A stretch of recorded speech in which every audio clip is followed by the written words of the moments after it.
our two wars. But before I get into that subject, let me tell you about another war. A little boy went to religion class, and when he came home, his mother said to him, "What did you learn today at Sunday school?"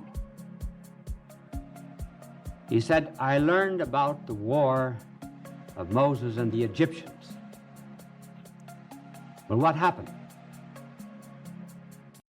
Well, he said, the Egyptians, he said, were pursuing Moses and the Israelites.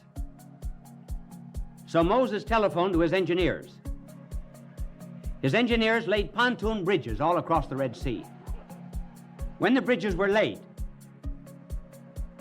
the aircraft saw the tanks of the Egyptians coming on the other side of the Red Sea.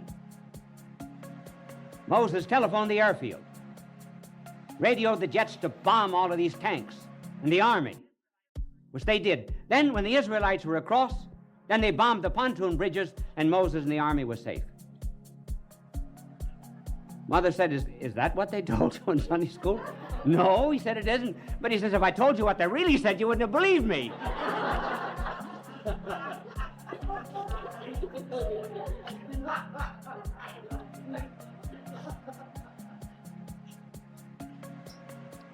Well, our country is something that's very dear to your heart and to mine. I wonder if it's dear enough. No, the Greeks had the virtue of pietas, which was love of country. And love of country was one of three forms of love. One was love of God, and the other was love of neighbor, and the other was love of country. Have you ever noticed that all three pass out together? And there's no longer respect for parents, and no longer a sense of divine relationship to a Heavenly Father. There's no more patriotism.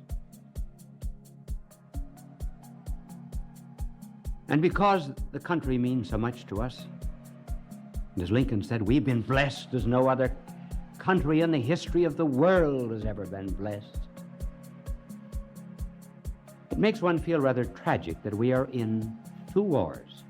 Two wars.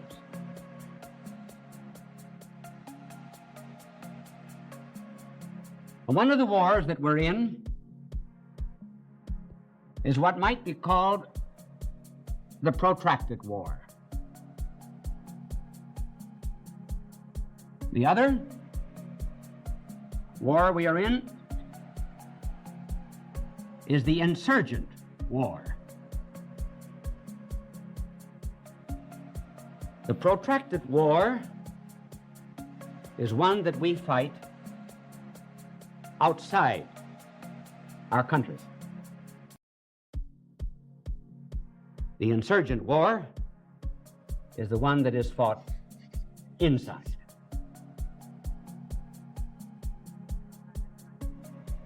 The reason I mentioned both at the beginning is because I gave you the title of two wars. I'm going to leave it for a minute. I will come back to it. But I want to tell you about a very false concept of war that we still have in the United States. The concept of war that we have now is what might be called the theory of the intermittent war. This is a 19th century inheritance.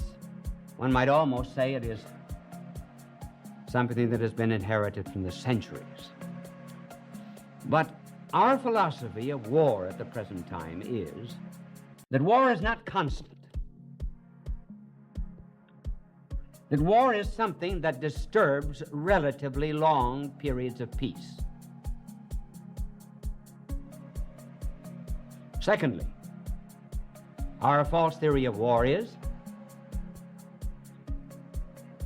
that every war must end in victory.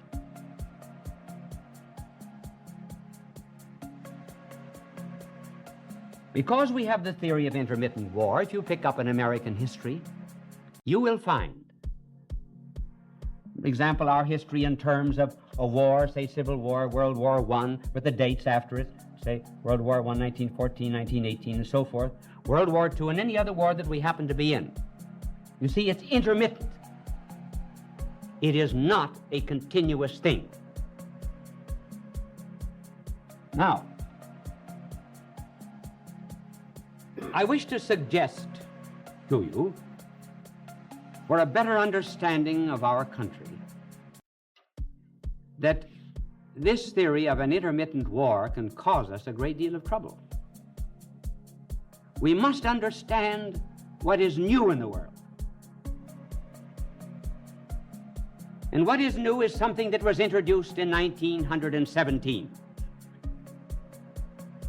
or the Communist Revolution.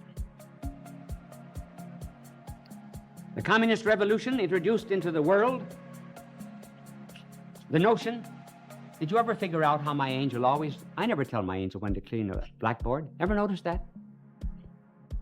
He always knows when to clean it, and if I don't want it cleaned, see, he doesn't clean it. Now sometimes I'll walk away, and he doesn't clean the blackboard. Not because I walk away. Funny, isn't it? Well, the Soviets have introduced into the world what is known as the protracted war.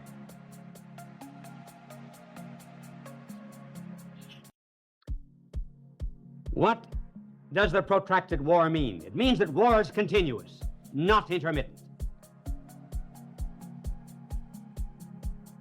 Do they wage it? No.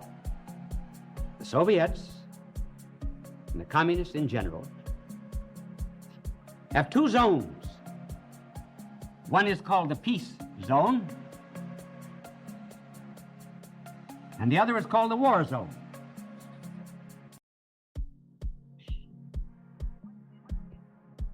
What is the peace zone?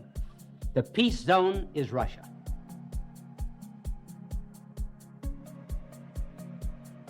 Russia has not been in a war since 1917. It's gobbled up other nations, but first it signed a treaty of peace.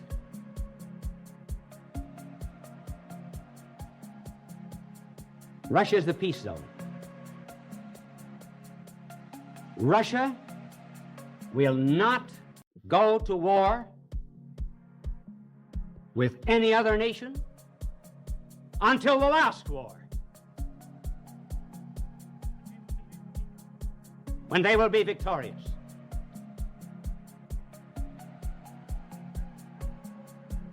Where's the war zone? All of the non-communist countries, which America's one.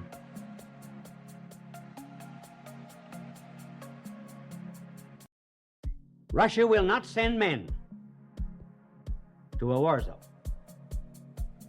They'll send planes, tanks, equipment, and all forms of military hardware.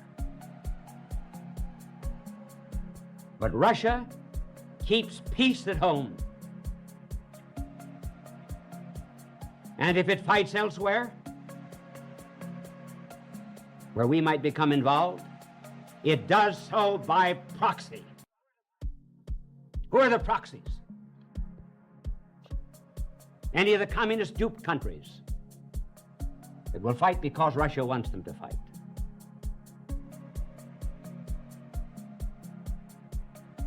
Now, how about the rest of the world, the non-communist world?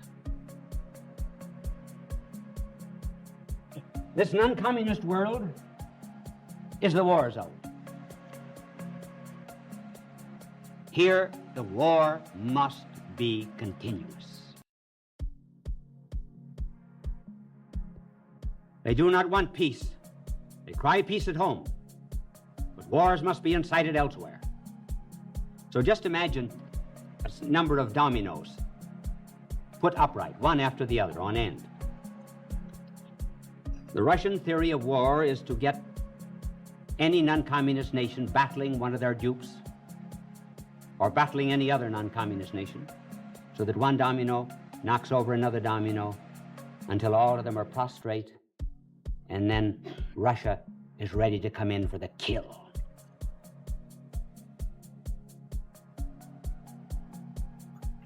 Is this exaggerated? I will give you testimony in a moment. But let me develop a little bit further. See, the great advantage of them keeping this peace zone and not fighting outside of Russia is that they make every non-communist nation that engages in war, they make them appear as if they were disturbing the peace. And there are many advantages to this peace zone inciting war in the war zones. First of all, there's an economic advantage to Russia. The nation that is warring gets in debt.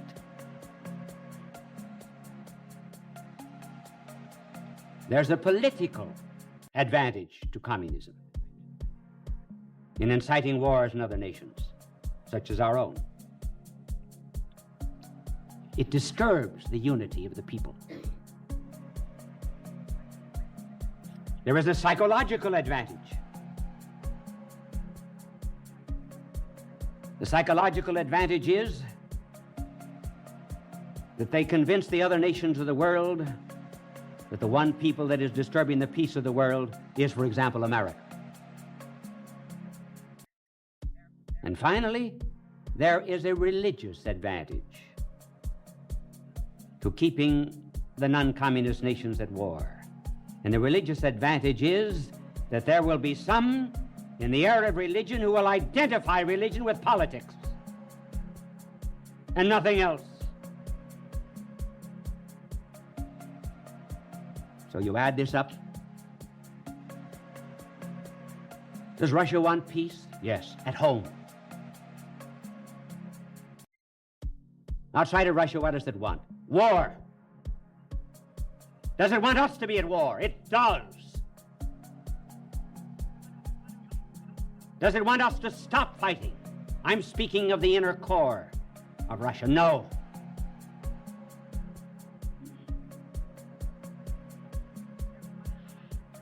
Would it ever want us or any other non-communist country to have a victory? No.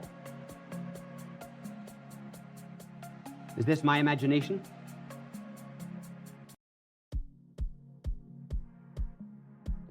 Now let us see. I am here quoting a testimony of Stalin. So you may say, all right, Stalin is passé. I will talk about that in a minute. But Stalin is quoting Lenin. Here are the exact words. We cannot forget the saying of Lenin that a great deal depends upon Russia delaying wars with the capitalist countries. Delaying wars with the capitalist countries. This war is inevitable. But we must wait until revolutions ripen throughout the world. Therefore, the maintenance of peaceful relations with capitalist countries is now obligatory for us.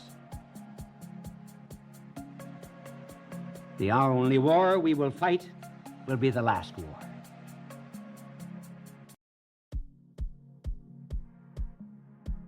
That is Stalin quoting Lenin. May I interrupt this very serious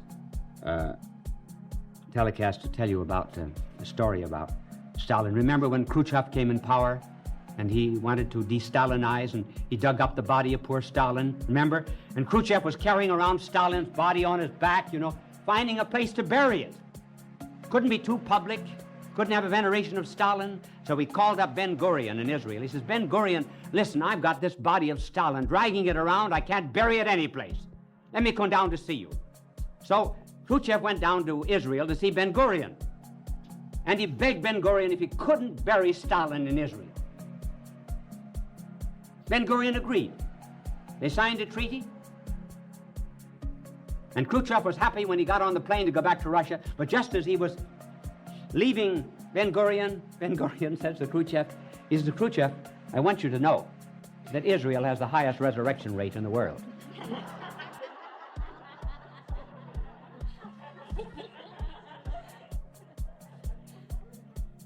Now, suppose we go to the other part of the world with its philosophy, Mao.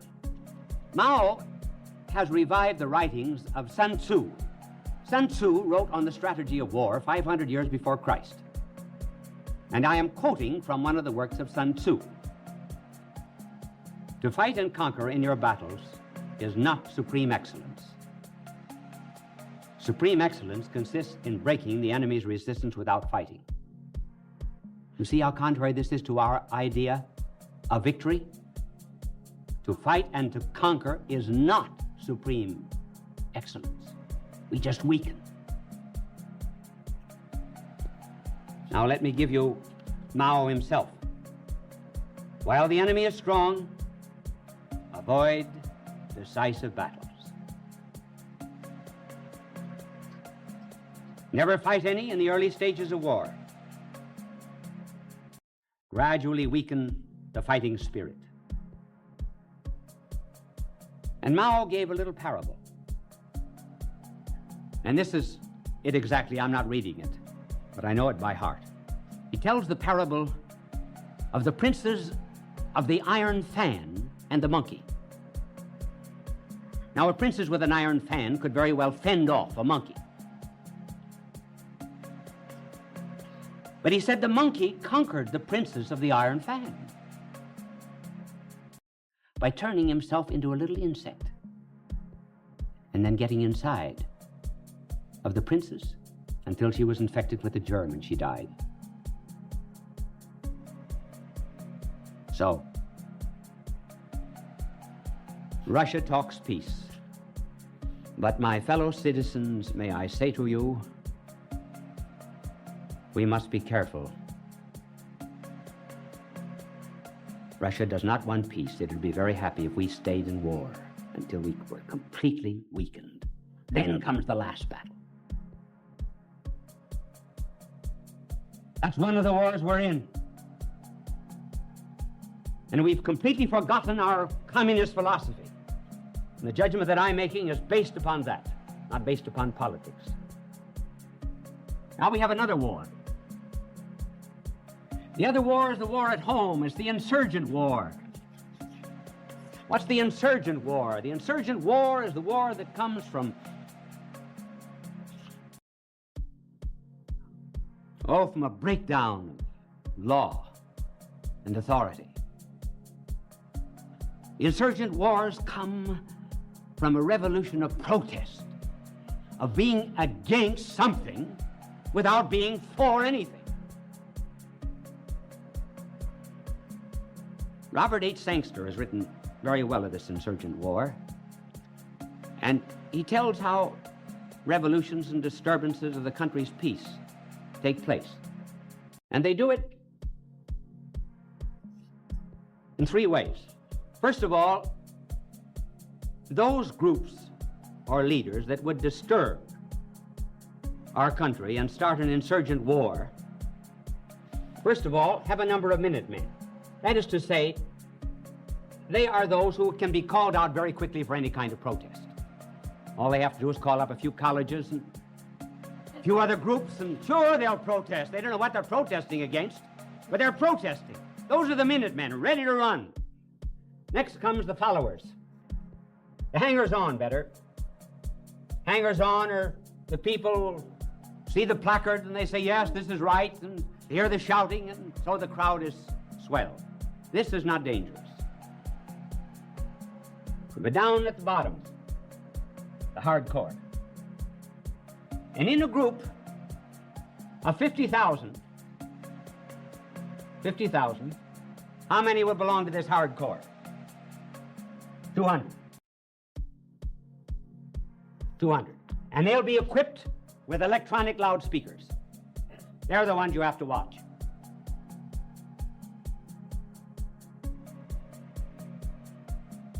So our country is in danger on the outside. It's in danger on the inside. We're living in days of violence, but the wrong kind of violence. The good Lord said, I came not to bring peace, but the sword, violence. Not the violence that hacks off the ear of the servant of a high priest like Peter, who proved himself a good fisherman because that was all he could do was hack an ear when he wished to cut a neck. Our Lord says, put that sword back. The other sword is the sword that runs inward to self, cutting out some of this egotism and this pride and this violence and this want of respect for law in our country. That's the kind of violence we need. And if we do not restore it, what are our chances of continuing? Well, here's a great American, George Kennan. Listen to what he says. You ask me, as an historian, let us say, whether a country in the state this country is in today, with no highly developed sense of national purpose, with the overwhelming accent on life of personal comfort and amusement, with the dearth of public services and the surfeit of privately sold gadgetry, if you ask me whether such a country has, over the long run,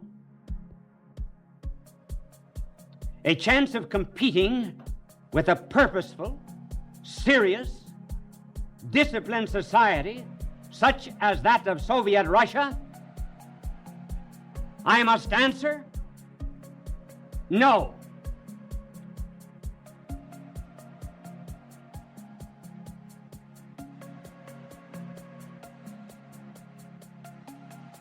What are we going to do about it?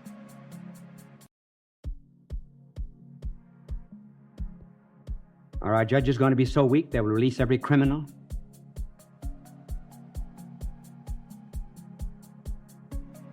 Are we going to allow hangers-on, minutemen to determine our policy and to be led by a group that is interested only in the overthrow of American society, such as the French government was overthrown in 1789, though there's no comparison as regards the value of the governments? But, as Lincoln said, God meant this country for serious purposes. Nothing else. Even, say, a chain smoker, a gambler, an adulterer. The consequences of alcoholism is certainly not to be compared with cigarette smoking, anything of that kind. But there is a parallel, however, in the stages. And here we enumerate the 4 stages in what psychologists will call compulsion and the disease of alcohol. Stage number 1 is suggestions.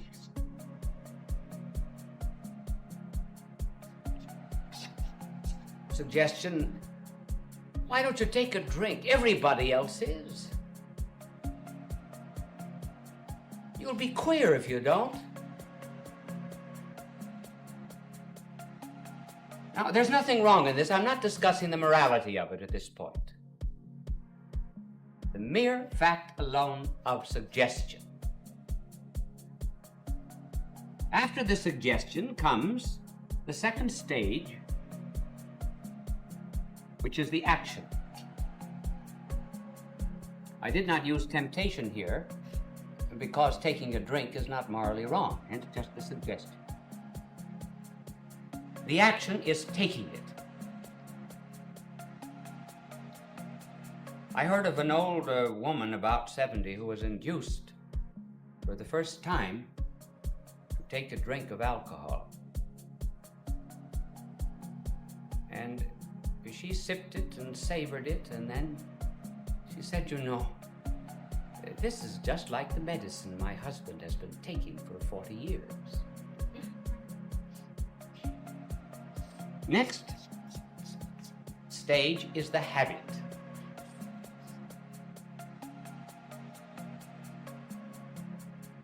The habit is made up of repeated acts. There's nothing wrong about the habit because the word habit also means virtue. For example, 7 virtues are called 7 habits. But here, however, one has contracted a habit which may be difficult to break and which may lead on to very serious consequences. Each drink then becomes a link in the chain, until finally a man becomes imprisoned And he tries to get out, and he finds that the key has rusted. And he cannot get out of his own prison. At that stage, the term that is used today very popularly is one now has a disease.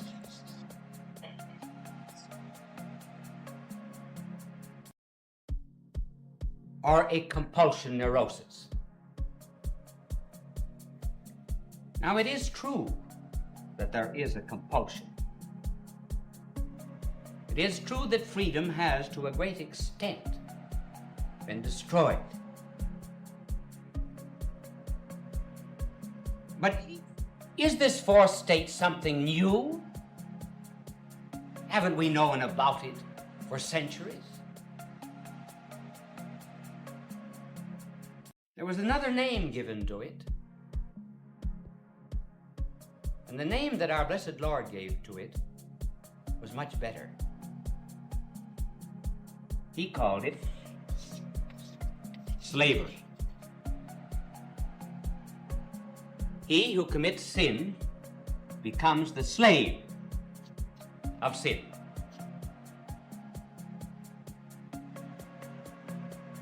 Why is slavery a little better than disease? Well, because it implies some freedom along the line. And this slavery is not like the slavery, for example, of nations behind the Iron Curtain, because there the slavery came from outside, namely from Soviet compulsion. But here the slavery is self-imposed. So slavery is better because there are some elements of freedom. Now, where is the freedom? Well, the freedom, first of all, is at the very beginning. The suggestion. One is free to take a drink or not to take it. Also at the action. It has been said, and perhaps rather improperly, that there is no addiction essentially in alcohol. The addiction may come from something else. But certainly there is perfect freedom and liberty in here, even though it's leading to what is called a disease.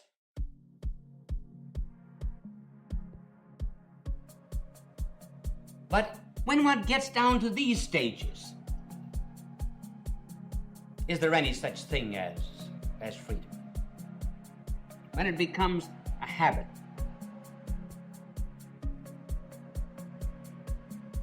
Like a social drinker. What is a social drinker? A social drinker is a person who, in spelling Mississippi, doesn't know where to stop. There is freedom, even here, as is proven by remorse. The excess drinkers have a remorse. A man doesn't have remorse because he has tuberculosis. He had nothing to do with it. Do not have pangs of conscience because you have diabetes. There's no heaven and hell in conflict in any disease. So there are psychic consequences involving freedom at this stage which are not to be found in a disease. Then another proof that there's freedom even up to this point. I'm not touching the disease element yet. Another evidence of freedom here is the deceit and the cleverness that will be used by alcoholics. Almost all alcoholics are liars. And they do not want to accept the responsibility for what they have done. And they're very, very clever. I really knew one alcoholic. His wife said that she lived with him, her husband, for 2 years, and she never saw him draw a sober breath, but never saw him take a drink. Now, a person who has a disease won't go in the back alley to take a pill. How did he get his alcohol? She watched him and watched him, but never could discover. Well, they lived in a big house, and there was one room where he had a number of loving cups, and they were all arranged in the wall at different levels. So when he would pass from one room to another, he would jump up on a chair, take down one loving cup and empty it, and then go into the other room. And after 2 years, she discovered that that's how he got his drinks. There's freedom involved there. Now, when you come to the disease, what is called the disease, is there still any freedom? Yes. A man who is in the termination of cancer cannot, by an act of will, cure himself of cancer. But it is not unknown that at this stage, those who have the so-called disease break it off. They get a new motivation. They had to be free to do that. In other words, the human heart or the human head has a hole on top. And it's possible for divine grace to get into that. Men who have been alcoholics for years suddenly become cured. So therefore, there is an element of freedom at many of the stages of alcoholism. Now, the next question is, why do men drink? I'm going to have my angel clean my blackboard. Incidentally, he belongs to AA. Did you know it? He does. Angels Anonymous. Now, why do people drink? I mean excessively. I was looking at the clock. The clock is over there in that corner of the room.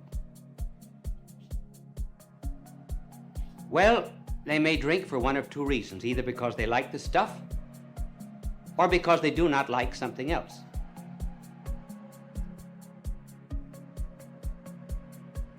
Generally, women do not drink because they like the stuff. They drink because they dislike something else, whatever it happens to be. And that is becoming increasingly true of men alcoholics. But there are some who like it. I can remember when I was a boy, my mother and father used to take us every Sunday afternoon to visit an old couple whom we called Uncle Bill and Aunt Hannah. They were not actually an uncle and an aunt, but I think they think he was a granduncle, a grandaunt. I didn't know later on that he was my drinking uncle. My mother and father never told me, but he was, and they told me fantastic stories about being a continuous alcoholic for about 20 years, and Aunt Hannah did nothing but pray and pray and pray for this drunken husband of hers, and finally one day he suddenly broke off, and of all the happy old couples that you ever saw in your life, it was this old couple. And I liked to go there not only because they were happy and told us funny stories, but because they also gave us ginger snaps, and they also gave my brother Tom. He was smaller than I, now a doctor here in New York. That's not a plug for him, incidentally. It's just to identify him. And Uncle Bill always used to give Tom a quarter, and my mother said to Tom one day, "Tom, don't be asking Uncle Bill for a quarter. Will you promise?"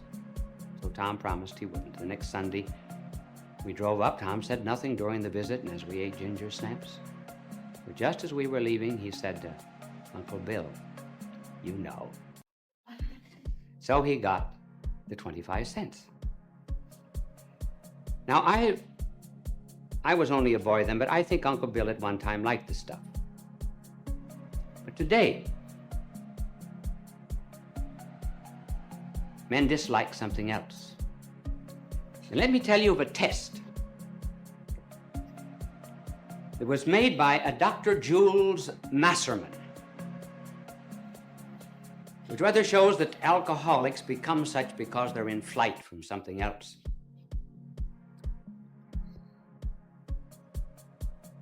Dr. Masserman had 16 cats whom he trained to go to a box for food.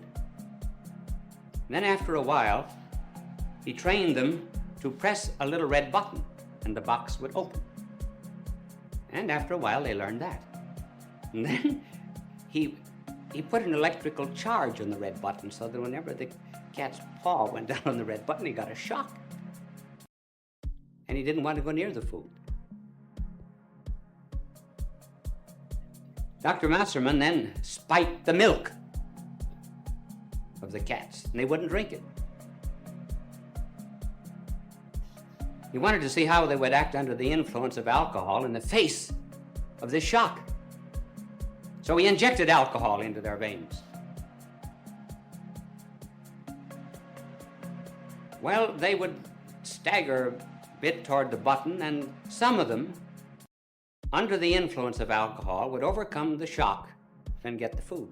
Then afterwards, they became apathetic and almost useless. And after many injections of alcohol, he then gave them spiked milk again, and they took the spiked milk in order to get to the food. Then he later on retrained them. So these cats were not developing an addiction because they liked it precisely, but to overcome some shock. And a shock which held them back from that which they wanted. Now applying this to our times, we happen to live in an age where people are not prepared to take the shocks of life. It used to be in a Christian civilization that we didn't use advertising simply to multiply our desires. We made ourselves happy by restricting our wants. But today we're told never to repress ourselves. We must get everything we want. But when you start life with that proposition, what happens? You're going to have many shocks, many disappointments. And you're not going to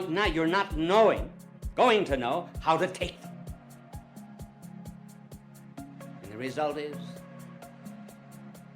that people are looking now for a way out because they cannot face life, even the trivia of life. So what do?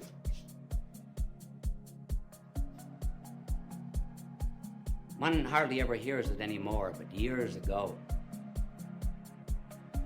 one used to hear it so often said, there's a demon in every bottle. That's not true. Do you know what's in every bottle for an alcoholic? God. God. Not God with a capital G, but God with a small g.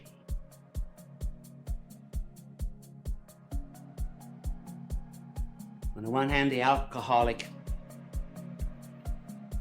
or the modern man or woman, has disappointments, frustrations, conflicts. Looking at movies, reading novels, he expected that everything would be fine and happy in marriage, and he finds there's incompatibility. Certainly. Was there ever a marriage that was completely compatible? Then he expected to make more money. Didn't make it. He was criticized. Maybe his wife was hard on him. Maybe he was hard on the wife. At any rate, he felt that the pressure of life was weighing him down. He felt constricted in his heart and in his mind. He wanted release. He wanted a mystical experience. He wanted something that would help him meet the trials of life. And not having God, he found another God. He found it in a bottle. And what did that God in the bottle do for him?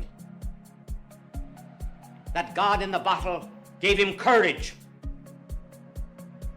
It effaced his guilt. So he thought. Why? Because it made him unconscious. It drugged his conscience. He didn't have to think about his sins. He didn't have to think of the way he ruined his wife, or his husband, or his children, or his home. Why? Simply because now he's transported into a kind of a third heaven where he lives a new life, where now he has a fortitude that he never had before, where he's dulled to the pressures of life. His heart, instead of being constricted, is enlarged so that he can take on the whole universe. And life that was saying no to him, now, thanks to the new God that he has, is saying yes.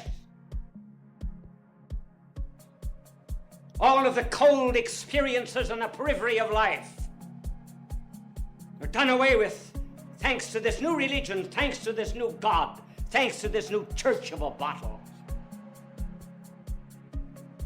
Now, he has this warm center within himself. He has drunk God. And he is a God.